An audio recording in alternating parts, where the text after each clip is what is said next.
Robert, what do you believe is the ugliest human emotion?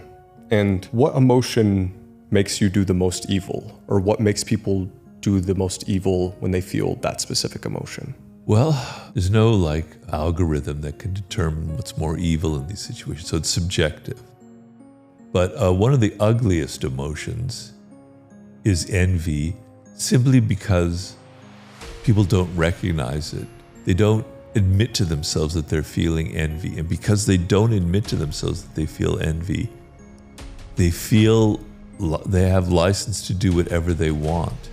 So a lot of murders, a lot of terrible crimes, a lot of sabotage have been committed out of envy of the person that you're dealing with, but you never admit it to yourself, because envy means that you feel inferior to someone else. You wish you had what they have.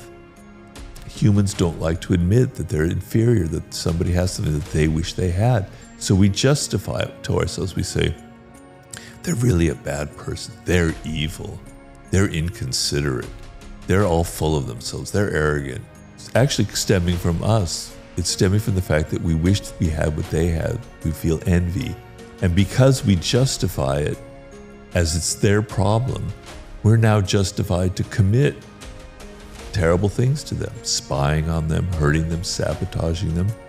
I have stories in The Laws of Human Nature of great Mary Shelley, the woman who wrote Frankenstein, and how she was a magnet for envy. Some people are magnets for envy, and they're magnets for envy because they're so good.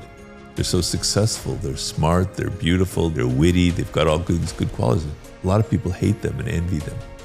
And she brought this woman into her life who was so friendly and nice, and that's what envious people are often do. They often ingratiate themselves so that they can hurt you.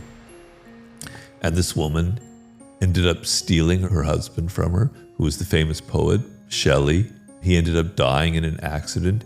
She basically ruined Mary Shelley's life, destroyed it through envy. And finally, it took a long time because Mary Shelley didn't want to acknowledge this, but finally she realized that this woman is evil, downright evil, right?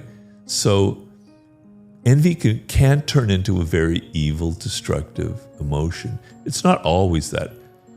There's passive envy where I myself feel envy for a great basketball player who could do things that I could never do, because I love basketball. I was never very good at it, but I really envy Kobe Bryant, but I don't do anything about it. I love him. He was my hero. But so there's passive envy where you kind of envy, I've talked about this before, but Ryan Holiday, I was once his mentor, and now he's incredibly successful. He's younger than me. He's better looking than me. I could feel envy towards him, and I do, and I admit it. But it's passive envy. I don't act on it. But people who are very insecure and feel envy are capable of very evil things.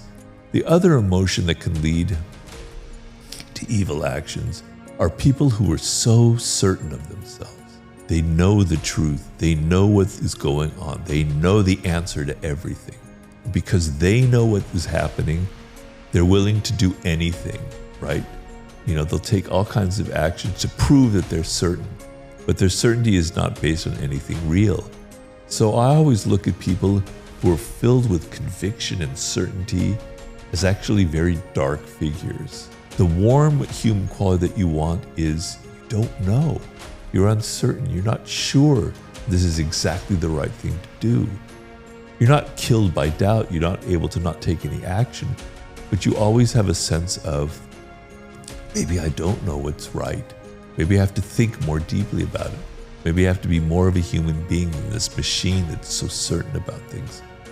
But those would be to me the two most potentially evil qualities.